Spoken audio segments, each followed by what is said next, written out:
Eto pa, mga kabalita, kung sapat daw ang supply ng bigas, posible namang magkulang.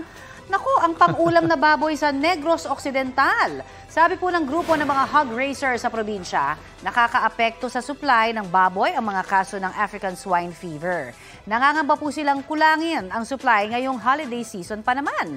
Pagtitiyak po ng Provincial Veterinary Office, may panghandang karne pa rin naman ang mga residente sa Pasko dahil limitado lamang ang mga baboy na inilalabas ng probinsya.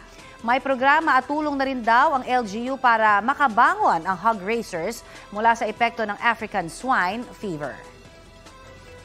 Balita ko, may tututukan kayo tuwing 11 a.m. sa GTV.